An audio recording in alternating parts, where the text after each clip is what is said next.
안녕하세요. 전 20대 중반의 여자입니다. 평범하게만 살았다고 생각한 제 인생에 있어 얼마 전 잊지 못할 경험을 하게 되어 이렇게 사연을 보내게 되었어요. 어디 가서 동네방네 자랑이랍시고 떠들고 다닐 만한 이야기거리는 안 되지만 엄마가 가끔 보시는 막장 드라마에 나올 법한 이야기라 이렇게 사연을 한번 보내봅니다. 저희 집은 어릴 적부터 동네에서 알아주는 부잣집이었어요. 동네에 얼마 있지도 않던 2층짜리 전원주택에 마당까지 몇백 평이나 되는 큰 집의 외동딸이었던 전 그 근방에서 학비가 비싸기로 유명한 사립초등학교에 다닐 정도였죠. 하지만 영원할 줄로만 알았던 행복은 아버지의 무리한 사업 확장과 동업자의 배신으로 인해 산산조각이 나버렸습니다. 그렇게 하루아침에 으리으리한 전원주택의 부잣집에서 반지하 월세방에서 새 출발을 하게 된 저희 세 가족은 너무나도 비참하고 힘든 삶을 살아가게 되었죠. 아무도 모르는 동네로 도망치듯 이사와 저는 유명 사립초등학교에서 평범한 초등학교로 전학을 오게 되었고, 평생을 전업주부로만 고생 한번 해본 적이 없이 살던 엄마는 평소 음식 솜씨가 좋았기에 동네에 있던 작은 식당을 전전하며 식당 참모와 주방일로 저희 집 생계를 꾸려나가셨습니다. 그 당시 사업의 실패로 인생의 쓴맛을 경험한 아버지는 단 한 번의 실패에 좌절한 나머지 재기하지 못하셨고 매일같이 술만 마시며 자신의 처지를 한탄하며 지내왔죠. 그러던 어느 날 얼굴이 에일 듯한 매서운 칼바람이 불던 추운 겨울, 매일 술만 드시던 아버지가 그날은 무슨 바람이 불었는지 엄마가 평소 좋아하시던 귤을 엄마 퇴근 전에 사다 놓으시겠다며 나가셔서는 음주운전 차량에 교통사고를 당하셔서 그렇게 저희는 이 험한 세상에 엄마와 저 단 둘이 남게 되었습니다. 아버지의 사업이 잘못된 후 혼자 가장 노릇을 해오던 엄마는 그전보다 더욱 독하게 살아야만 했습니다. 아직 어렸던 제가 있었기 때문이었죠. 사고로 돌아가신 아버지 앞으로 나온 약간의 보험금과 합의금이 그 당시 저희에게 유일한 동아줄과 마찬가지였습니다. 아버지가 남겨주신 돈으로 반지하에서 조금이나마 나은 곳으로 이사를 가게 되었죠. 다행히 엄마는 지인의 소개로 동네에서 제일 큰 식당에서 더 많은 월급을 받으며 일을 하게 되었고, 음식 솜씨가 날이 갈수록 좋아지는 엄마 덕분에 식당은 날이 갈수록 손님이 많아지게 되어 나중엔 분점까지 생길 정도가 되었습니다. 이 동네에선 땡땡 식당이 진짜 유명하다니까. 세상에, 열무김치가 얼마나 맛있는지 말도 못해. 이번에 주방장 바뀌었더니 더 맛있어졌어. 말도 마. 이 동네에서 땡땡 식당을 모른다고? 어디 한번 가보자. 이런 소문들이 동네에서 유행처럼 나돌았죠. 그런 말들을 들으며 몇 년간 식당에서 일하다 보니 엄마도 자신감을 많이 얻으셨고, 어느 날 엄마는 제게 진지하게 자기 가게를 한번 열어보고 싶다고 말씀을 꺼내셨습니다. 유진아, 엄마 식당 일 그만뒀어. 이제 다른 일 한번 해보려고. 무슨 일? 글쎄, 엄마 음식 잘하니까 음식 장사 해볼까? 찬거리 한번 팔아보려고 하는데 유진이 생각은 어때? 엄마, 나야 당연히 찬성이지. 우리 엄마 음식 진짜 세상에서 제일 맛있어. 나만 먹기 아깝다고. 찬거리? 반찬 말하는 거야? 손님들은 좋겠다. 그 맛있는 걸 매일 사 먹을 수 있으니 말이야. 저희 엄마의 음식 솜씨야 워낙에 유명했지만 평소 집에서 제게 작정하고 해주시는 반찬들과 달랐습니다. 바쁘게 식당 일을 하는 와중에도 딸을 굶길 순 없다며 영양과 맛 두 마리 토끼를 잡은 맛있는 음식들이 매일같이 상 위에 올려졌었죠. 그러면서 엄마가 늘 말씀하시길 우리 딸에게 금수저는 물려주지 못할지언정 배부르고 맛있는 음식만큼은 평생 해주겠노라는 게 엄마의 입버릇이었죠. 그 후 엄마는 며칠 동안 저와 주변 지인분들에게 테스트 후 가게세가 저렴하지만 목이 좋은 도로에서 반찬 가게를 차리셨습니다. 가게의 고객층은 주로 결혼한 지 얼마 안 된 음식 솜씨가 부족한 젊은 엄마들이었고, 엄마의 음식이 정말 맛있었는지 아파트 단지 내에 집 주변에 맛있는 반찬 가게가 생겼다며 감사하게도 소문까지 내주셔서 가게는 조금씩 자리를 잡으며 점점 단골들이 생기기 시작했습니다. 특히 저희 가게에서 가장 인기가 많았던 건 누구도 흉내낼 수 없는 독특한 양념장의 간장게장과 경상도식 김치였고, 점점 더 장사가 잘 되면서 엄마는 집에 들어올 시간도 없이 더 많이 팔기 위해 밤낮 없이 고생하셨습니다. 물론 저도 그런 엄마를 보고만 있을 수 없어 평일에는 학업에 매진하고 휴일에는 엄마를 도와드렸죠. 잠시나마 허리라도 피시라고 조금이라도 쉬시라고요. 하지만 엄마는 그럴 때마다 자신을 찾아주는 사람들이 있다는 것에 감사하다며 우리 유진이 키우는 것만큼 보람차다며 더욱 일에 매진하셨고, 그렇게 몇 년 후 제가 20살이 되던 무렵 한 지방방송의 맛집으로 소개가 되면서 그걸 계기로 입소문을 타고 타 지역에서까지 찾아올 정도의 맛집으로 거듭났습니다. 그 후로 하루 매출은 그야말로 어마어마했습니다. 그렇게 악착같이 번 돈으로 작은 원룸에서 방 3개짜리 집으로 이사도 가게 됐고요. 엄마는 가게 일을 하는 와중 물심양면으로 열심히 공부하라며 제 뒷바라지도 전폭적으로 지원해 주셨습니다. 차마 말씀드리기 죄송할 정도로 비쌌던 과외와 좋은 환경에서 공부해야 공부도 잘 되는 거라며 저를 위해 이사까지 갈 정도로 아낌없이 제 뒤치다거리를 해주셨죠. 그러면서 엄마는 불우이웃 돕기나 어려운 아이들에 대한 후원도 아끼지 않았습니다. 이유인즉슨 어릴 적 저희 집이 아버지의 도산으로 갑자기 길에 나앉게 되며 밥을 굶을 정도로 힘이 들었는데 그럴 때 아무도 도와주지 않았고 그때 누군가 조금이라도 희망의 손길을 내밀어 주었으면 좋았을 텐데 라는 생각을 늘 하셨다고 했습니다. 그러면서 아무리 힘들더라도 밥은 굶으면 안 된다며 남몰래 보육원이나 기업에 밥차 등을 보내며 후원을 이어오셨고 저도 그런 엄마의 모습을 보며 나도 열심히 해서 사회에 공헌하는 사람이 되어야겠다며 더더욱 공부를 열심히 했죠. 그리고 그의 보답이라도 하듯 서울에 있는 유명 대학교에 한 번에 붙게 되었고 대학에 합격하고 합격 사실을 난 엄마는 못난 엄마 밑에서 여태 고생 많았다 하시며 한 번도 흘리지 않았던 눈물까지 흘리셨습니다. 어떤 날엔 자고 있는 저 몰래 아빠의 영정사진을 꺼내 어루만지며 당신 그렇게 가고 나 혼자 유진이랑 이 험한 세상에 어떻게 살아야 할지 막막했는데 어느새 우리 딸이 이렇게 커서 좋은 대학까지 들어가게 됐네. 무사히 건강하게만 자랐으면 하는 바람이었는데 당신이 하늘에서 우리 모녀 잘 지켜봐줘서 그런 것 같아요. 고마워요. 하시는데 저도 몰래 눈물이 왈칵 나더라고요. 그렇게 대학 입학 후 전 4년 동안 한 번도 장학금을 놓치지 않을 정도로 누구보다 열심히 대학 생활을 하였죠. 엄마는 비가 오나 눈이 오나 단 하루의 쉬는 날도 없이 묵묵히 가게를 지키셨고 그 결과 저희 모녀는 예전에 살던 동네에 있던 가장 비싼 아파트로 이사까지 가게 되었습니다. 언젠간 제게 물려줄 거라며 넌 너대로 네 할 일만 열심히 하라고 하셨고 그 와중에 엄마는 기부와 후원도 아끼지 않으셨습니다. 늘 제게 남을 돕는다는 건 어찌 보면 자신에 대한 만족과도 같다고 하셨고 언젠가부턴 직접 기업이나 보육원을 찾아가 대량의 음식까지 해주시며 활발한 기부활동을 이어나가셨습니다. 그렇게 좋은 일을 많이 했더니 그 덕이 저에게 고스란히 돌아왔나 대학 졸업 후 얼어붙어 있던 취직시장에서 누구나 이름만 들으면 다 아는 공기업에 당당히 취업하게 되었죠. 그러다 그곳에서 저와 같이 입사한 한 남자를 만나게 되었습니다. 그 사람은 훤칠한 키에 잘생긴 데다가 성격까지 좋아 모든 여자 동기들의 선망의 대상이었고 집안 또한 훌륭했습니다. 저 또한 남몰래 그 사람을 짝사랑하고 있었죠. 구김살 없이 밝고 순수한 모습에 자꾸 끌리더라고요. 입사한 지 한 1년 정도 지났을까요? 잠깐 저에게 시간 좀 내달라고 하길래 이번에 맡은 프로젝트 때문인가 싶어 알았다고 했고 갑자기 제 얼굴을 보며 얼굴이 붉어지더니 기어들어가는 목소리로 저와 결혼을 전제로 사귀어달라며 말을 꺼내더라고요. 저는 처음엔 날 놀리는 건가? 이렇다 할 접점도 없었는데 이게 무슨 일이지? 하며 물어보았더니 늘 노력파에 남들이 하기 싫어하는 일까지 도맡아서 하는 제 모습이 너무 보기가 좋아 1년 넘게 저를 짝사랑해왔다고 하더라고요. 그렇게 저희는 연인 관계로 이어졌고 1년 후 자연스레 결혼 이야기까지 나오게 되었습니다. 전 제일 먼저 엄마에게 그 사실을 말씀드렸죠. 엄마, 놀라지 말고 잘 들어. 나 진우씨가 조만간 결혼하자는데 엄마는 어떻게 생각해요? 세상에 진우? 엄마는 대환영이지. 착하고 성실하고 사윗감으론 최고 아니냐. 근데 나 걱정이 앞서네. 무슨 걱정? 알다시피 진우씨네 집이 워낙에 잘 살잖아. 혹시 진우씨네 부모님이 결혼 반대하면 어떡하지? 얘는 참 우리 유진이 같은 여자가 또 어딨어. 그리고 우리 집이 어디가 어때서 아빠가 안 계신 만큼 엄마가 그만큼 사랑 주며 컸는데 우리 딸이 어디가 뭐가 모자라? 우리 딸 참 걱정도 많다. 다 잘 될 거야. 그렇겠지? 아 맞다. 그러고 보니 예전에 진우씨한테 들은 건데 엄마처럼 어머님도 불이웃이나 후원에 관심이 많으셔서 아이들 돕는 일을 하신다고 들었어. 그치, 그렇게 훌륭하신 분인데. 아무튼 이번 주에 잘 인사드리고 올게 엄마.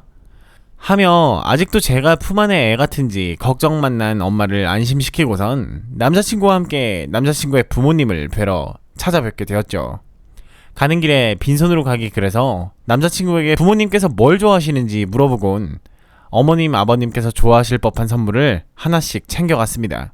평소 남자친구가 제게 내색은 하지 않았지만 예상대로 정말 어마어마한 집이었습니다. 남자친구는 서울에서 가장 좋은 동네에 있는 3층짜리 단독주택으로 절 데려가더라고요. 그걸 보자마자 잔뜩 위축되어 있던 전 어버버하며 예비 시부모님께 인사를 드렸더니 다행히 예비 시아버지께선 절 보자마자 마음에 드셨는지 버선발로 뛰어나와 반겨주셨습니다. 허허허, 어서 와요. 유진씨, 진우한테 이야기 많이 들었어요. 듣던 대로 정말 참한 아가씨로구만. 아니지. 이제 유진씨가 아니고 예비 며느리인가? 안녕하세요 아버님. 오늘 이렇게 초대해 주셔서 정말 감사합니다. 이건 제가 나름대로 선물을 준비했는데 마음에 드실지 하며 선물을 건네드렸더니 환한 웃음을 지으시며 우리 예비 며느리가 준 건데 마음에 들다마다 어서 들어와요. 아내가 신경 써서 우리 예비 며느리 맛있는 거 먹이려고 지금도 저녁 차리고 있는 중이랍니다. 얼른 들어와요. 얼른. 하며 화기애애한 분위기 속에서 들어왔죠. 엄마, 저희 왔어요. 나와보세요 엄마. 여보, 예비 며느리가 왔어요. 얼른 나와봐요. 라는 둘의 목소리에 어머님께서 주방에서 나오셨고 곱게 화장하신 모습에 뚜렷한 이목구비, 화려한 옷차림까지 누가 봐도 남자친구의 어머님이셨죠. 전 어머님을 보며 서둘러 인사드렸고 어머님은 살짝 웃으시더니 그래요, 어서와요 유진양. 배 많이 고프죠? 어서 이리 와서 한 젓가락 들도록 해요. 유진양이 뭘 좋아할지 몰라. 아침부터 준비했는데 입에 맞을지 모르겠네. 하고 식탁을 보았더니 상다리가 부러질 정도의 음식들이 차려져 있었죠. 얼른 들어요. 식겠다. 우리 예비 며느리.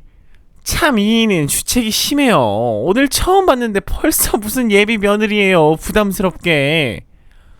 진우한테 들었는데 유진양 아버님이 일찍 돌아가셔서 어머님께서 혼자 키우셨다고 들었는데 맞나요? 그런데도 이렇게 훌륭하게 딸 키우기가 정말 쉽지 않으셨을 텐데 정말 대단하시네요. 네, 어릴 적 사고로 돌아가셨어요. 아니에요, 훌륭하긴요. 엄마가 열심히 물심양면으로 도와주신 덕분이죠. 어디 제대로 된 건물에서 일한 것도 아니고 여러 사람 다니는 시장 앞 도로에서 반찬 가게 하며 키웠다니 나로선 상상할 수 없을 정도네요.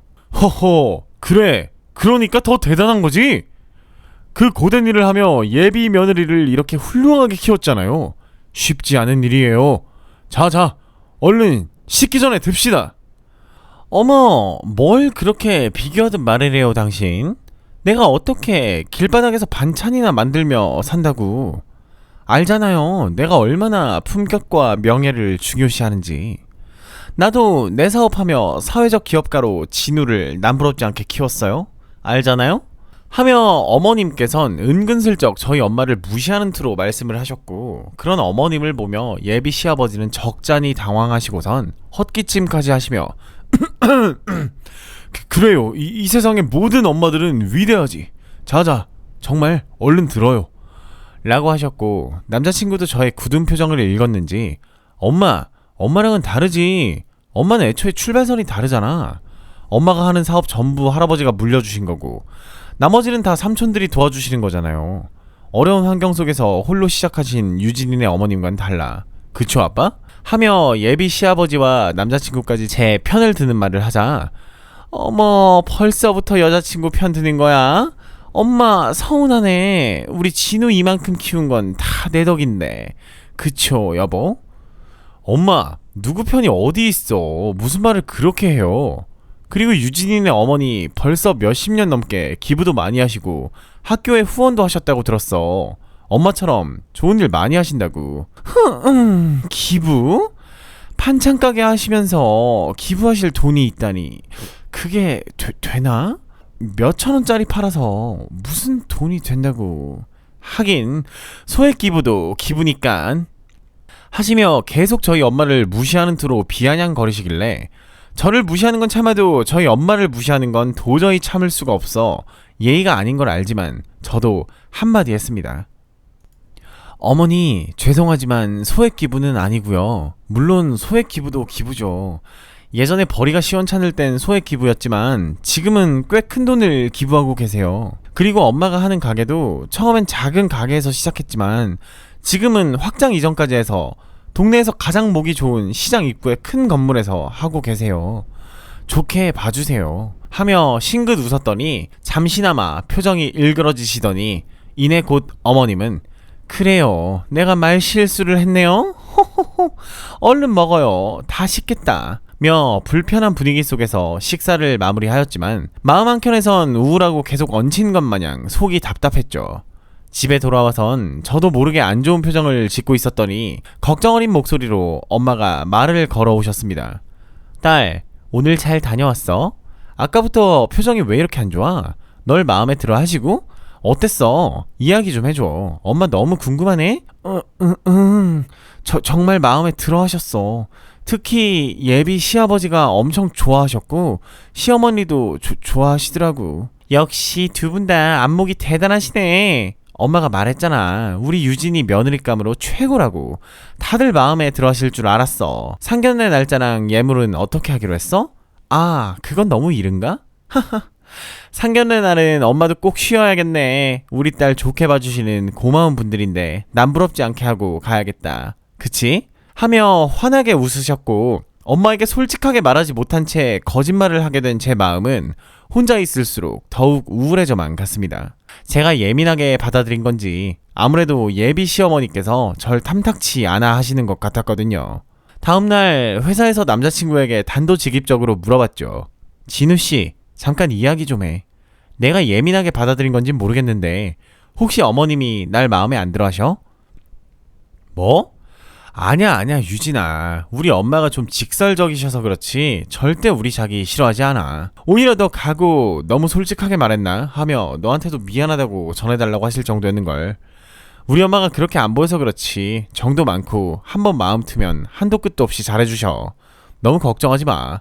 알았지? 하며 절 안심시키며 다독여주더라고요. 그래, 내가 예민한 거고 아빠 없이 자랐다는 자격지심 때문인 거겠지 하며 넘어갔지만 그런 저의 의문에 쐐기라도 박듯 그날 오후 모르는 번호로 제게 전화 한 통이 왔습니다. 받을까 말까 고민하다 받았더니 여보세요? 나다, 진우네 엄마. 안녕하세요 어머님. 어쩐 일로 전화하셨어요? 제 번호는 어떻게 하시고? 시엄마가 예비 며느리 번호도 몰라서야 되겠니? 진우한테 어제 물어봤다. 혹시 내 연락이 달갑지 않은 건 아니겠지? 각설하고 오늘 퇴근 후 시간 되니? 진우한텐 따로 이야기하지 말고. 어제 내가 너 잠깐 만난다고 다 이야기 된 거니 퇴근하고 회사 근처 땡땡 카페 알지? 거기로 나오렴. 하며 일방적으로 본인 말만 하시고는 제 대답을 듣지도 않은 채 전화를 끊어버리셨죠. 그렇게 퇴근 후 어머님을 기다리게 할 수 없어 부랴부랴 카페로 향했고 창가에 앉아있는 커피를 마시는 어머니를 발견하곤 인사드렸습니다. 어머님 안녕하세요. 일이 약간 밀려서 조금 늦었습니다. 저녁은 드셨어요? 라고 여쭈어 보았지만 제 쪽으로는 눈길도 안 주신 채 커피잔을 탁 하고 내려놓으시더니 제게 지금 열어보라며 종이 한 장을 건네주시더라고요. 종이에 적힌 내용을 살펴보았더니 뭔가 잔뜩 적혀 있었는데 그건 저보고 해오라고 적어놓은 혼수와 예물 리스트였습니다. 꼼꼼히 읽어보았더니 도저히 제가 해갈 수 없을 정도인 물건들로 꽉꽉 들어차 있었죠. 게다가 시부모님 예단뿐만 아니라 시어머님의 삼촌들과 친척들의 예단 목록까지 적혀 있었습니다.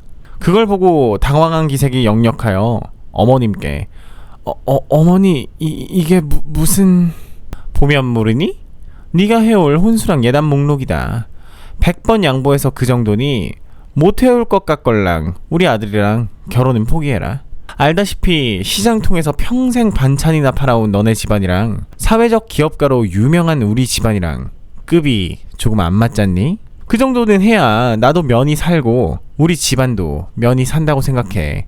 몇 날 며칠을 고민해서 짜온 리스트야. 설마 못 해오겠다는 건 아니겠지? 귀한 외동아들인 우리 진우랑 결혼하는데 그 정도면 너한테 감지덕지야. 잘 생각하렴. 이라고 도도하게 말씀하시는데 전 정말이지 당황스러웠습니다.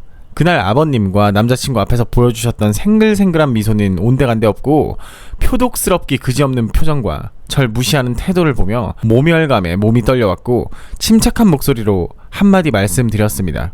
어머니, 이런 목록은 일주일 뒤에 있을 상견례장에서 말씀해 주셨으면 좋았을 텐데요. 그리고 이 목록들은 이제 입사 3년 차인 제게 너무 과한 것 같습니다. 어머, 얘 좀 봐. 네 주제에 우리 집안 같은 명문가에 들어오려면 이 정도는 해야지. 겨우 그런 알량한 생각으로 우리 진우랑 결혼하려고 했던 거야? 참 주제 파악이 안 되는구나. 그리고 이건 우리 가족 모르게 너랑 나랑만 아는 거야. 그때 봤다시피 우리 가족이 나만 빼고 다들 물러 터져가지고 자기 입속도 못 챙기고 남한테 퍼주기만 하고 돌아다녀서 내가 이렇게 독하게 안 하면 너한테도 당하기만 할 것 같아. 힘든 시간 내서 예비 며느리를 보러 왔건만 솔직히 말해줄까? 진우가 너 며느리감이라고 데려왔을 때 나는 깜짝 놀랬다. 우리 아들 며느리감은 강남의 땡땡 피부과 알지? 거기에 의사로 일하고 있는 애를 며느리로 점찍어 두고 있었는데 너같이 시장통에서 굴러먹다 온 애랑 결혼한다고 데려왔으니 내 입장에서는 얼마나 청천벽력이었겠니? 그래도 난 우리 아들이 좋다고 하니 거기까지 참고 이해해줬다. 엄연히 내가 사회적인 기업에서 유명한 오너인데 너무 차이가 나잖아. 급이 다르다고. 난 너 같은 애들 많이 봤어. 남자 하나 잘 물어서 팔 잡히려는 애들 수없이 봤다고.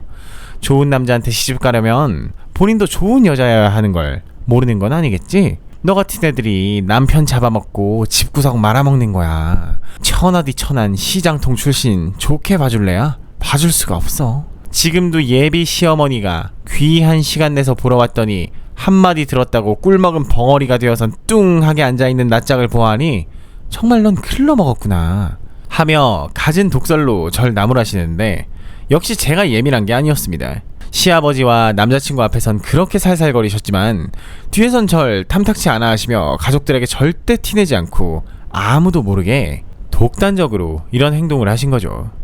그렇게 한참을 본인 하실 말만 하다 자리를 일어나며 하시는 말이 아무튼 이 정도도 못 해올 거면 우리 아들 넘보지 말거라. 그리고 앞으로 우리 집안에 네가 들어올지 말지는 너 하기에 달렸다. 내가 준 그 목록대로 다 해오던가 아니면 포기하든가. 아, 오늘 일을 진우한테 쪼르르 달려가서 다 말하는 순간 어떻게 될진 네가 더 잘 알 거다. 개천에서 용난다고 시장통 출신이 어떻게 그런 기업에 취직했는진 난 잘 모르겠지만 그 정도 머리는 있을 거라 믿는다. 여기저기 떠벌리고 다녔다간 네 엄마가 한다는 반찬 가게도 무사하진 않을 거다. 내가 워낙에 발이 넓어서 말이야.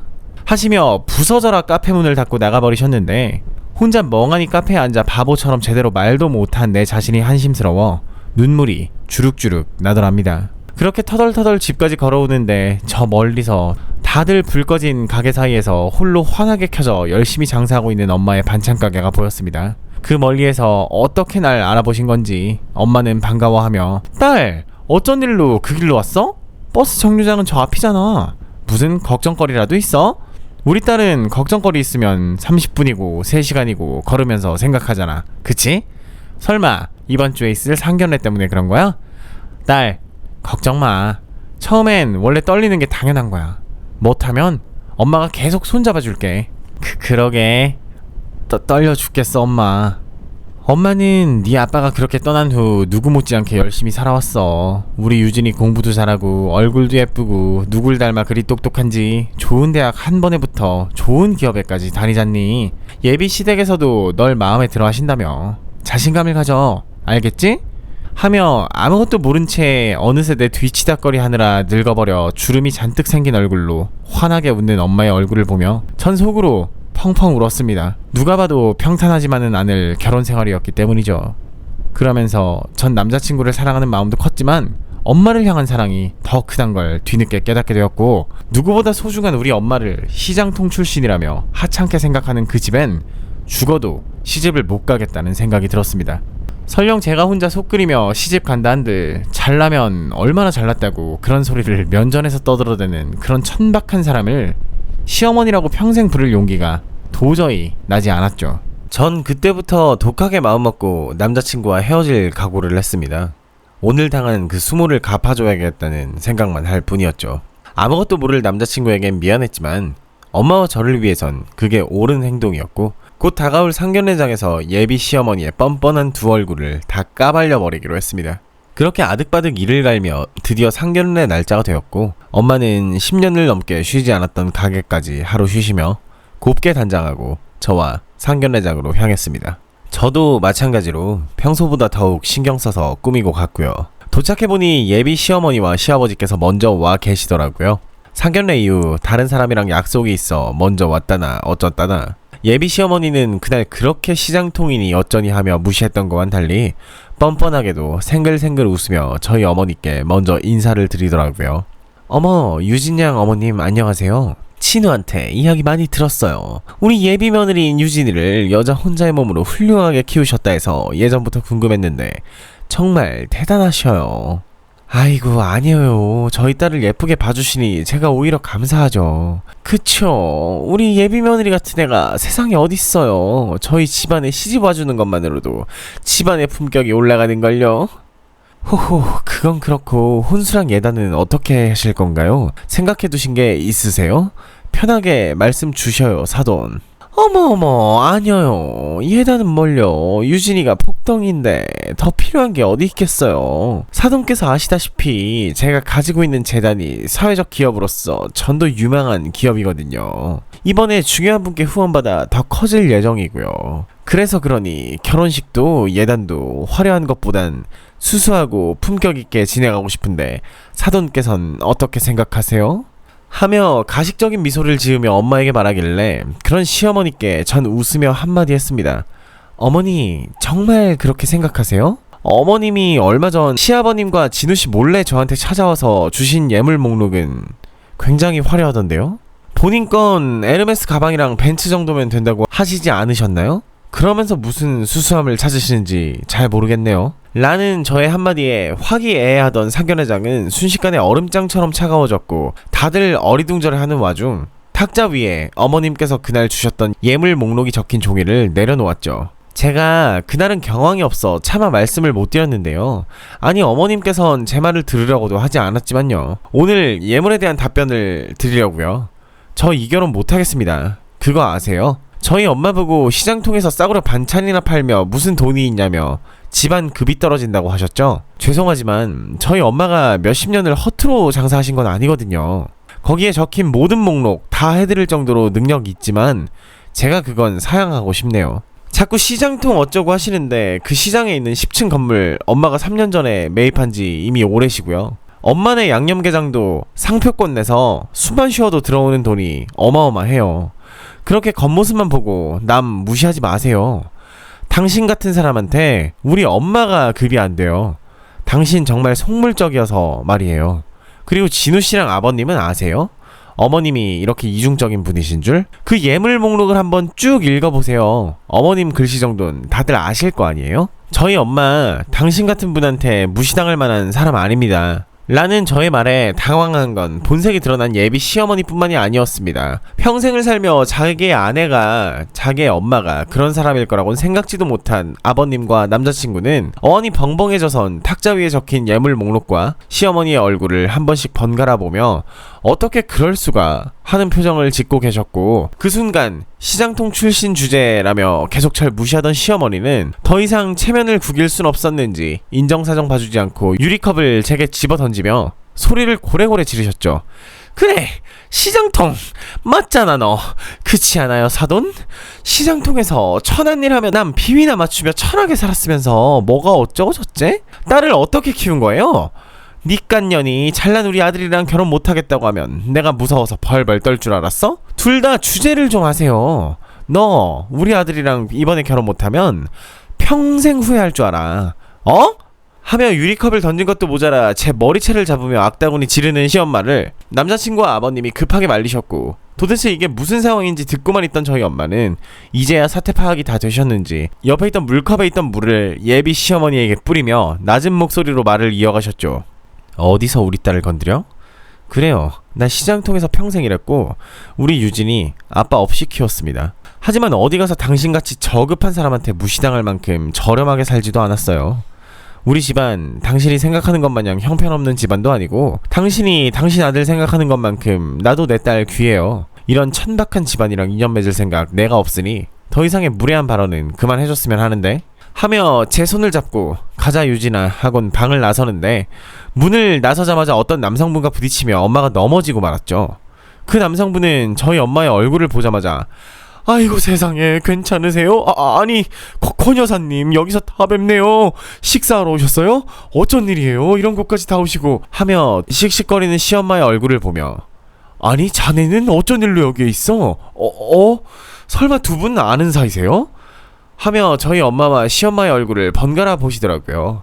그 말을 듣자마자 시엄마는 뒤에서 알긴 뭘 알아? 저딴 시장통 거지 같은 집구석이랑 어딜 엮어엮기는 대표님 그런 소리 하시면 저 섭섭해요? 라는 시엄마의 앙칼진 목소리를 듣자마자 그 대표라는 남성분은 매우 당황해하시며 저희 엄마를 정중히 일으키시고는 시어머니께 조용히 말씀하셨죠. 다 아는 사람이 왜 이래? 미쳤어? 무슨 소리야? 거지는 무슨 거지야? 당신 성격 불같은 건 예전부터 알고 있었지만 이렇게 멍청한 줄은 몰랐는데 이번에 우리 기업에 후원해주신다는 분 얼굴도 몰라서 어떻게 이 양반아 그렇게 사업적으로 기질이 없어서 어떻게 할 거야? 앞으로 우리 회사가 갈 길이 멀구만 하며 한숨을 푹 쉬시며 저희 엄마에게 살갑게 말을 거시더라고요. 아이고 권 여사님 저 여자가 저희 회사에서 집은 조금 가지고 있는 여잔데 저렇게 생각이 없습니다. 제가 대신 사과드리겠습니다 하며 굽신거리는데 왜 저러나 하고 알고 봤더니 저희 엄마가 양념게장 상표권을 내며 기업을 하나 차렸는데 자매 결혼하듯 대외적으로 기부나 후원 등을 하는 기업에 투자를 하기로 하셨고 그게 시어머니가 대표랍시고 떵떵거렸던 그 회사였던 겁니다. 심지어 본인이 대표랍시고 거들먹거렸던 건 달리 회사 내에 지분이라곤 쥐꼬리만큼 가지고 있으면서 남들 무시하고 다녔던 거죠. 그러면서 엄마는 여지껏 보지 못했던 당당한 표정을 지으시며 죄송하지만 이번에 하기로 한 자매 결혼은 생각을 좀 해봐야겠네요. 사회적으로 기부도 많이 하고 좋은 일 한다길래 앞으로 인연을 맺을 생각을 했지만 대표랍시고 떠들고 다니는 사람이 저런 천박한 사람이었다니 그 회사도 결국 별 볼 일이 없군요. 정 대표도 잘 생각해요. 저런 사람이 계속 회사의 이미지를 먹칠하고 다닐 텐데 이참에 치워버리는 건 어떤가요? 하며 돌아오셨고 그 후엔 죄송하다며 울부짖는 예비 시어머니가 될 뻔한 양반의 목소리와 대표라는 사람의 목소리만 들려왔을 뿐이었죠. 그 후 엄마는 원체 사업에 대한 감각이 있으셔서 프랜차이즈 사업을 시작해 기업은 더욱 거대화가 되었고 그 후로도 남자친구에게서 매일같이 미안하다며 전화에 문자에 회사에 출근해도 쩔쩔매며 사과의 말만 할 뿐이었습니다. 그러면서 남자친구뿐만 아니라 예비 시엄마까진 찾아와서 그렇게 체면 타령하던 양반이 회사 앞에서 제게 무릎까지 꿇으며 몰라봐서 미안하다고 빌더라고요. 아이고 유진아 내가 미안했다. 네가 나 싫다고 하면 평생 네 앞에 나타나지도 않을게. 우리 진우랑 결혼해주면 안 되겠니? 그리고 우리 회사에 후원도 끊지 말아다오. 미안하다. 우리 일은 우리 일이고 불쌍한 아이들도 생각을 해야지 하며 불쌍한 아이들 거들먹거리며 본인 입속 챙기려고 뻔뻔하게 말을 이어갔는데 정말이지 전 질려버리고 말았죠. 알고 봤더니 그렇게 잘 나가는 것처럼 행동했던 예비 시댁도 시엄마의 문어발식 무리한 사업 확장을 했지만 평소 시엄마의 남들 무시하는 저렴한 행동이 다른 곳에서도 들통이 나 저희 엄마를 필두로 너도 나도 후원 안 하겠다고 하는 바람에 사업적으로 큰 손실을 보며 지방까지 휘청거릴 정도였다고 했죠. 전 그걸 보며 역시 사람은 겸손해야 하는구나 하며 시엄마가 될 뻔한 사람을 반면교사 삼아 저 역시 지금은 회사를 그만두고 엄마의 사업에 힘을 실으며 다른 사람들을 도우며 살 예정입니다. 엄마와 전 예전보다 더 바쁘게 보내고 있죠. 그런 엄마와 제게 잘하고 있단 응원의 한마디 해주신다면 더할 나위 없이 기쁠 것 같습니다. 지금까지 저의 긴 사연 들어주셔서 감사하고요. 항상 건강하시고 행복하시길 바랍니다.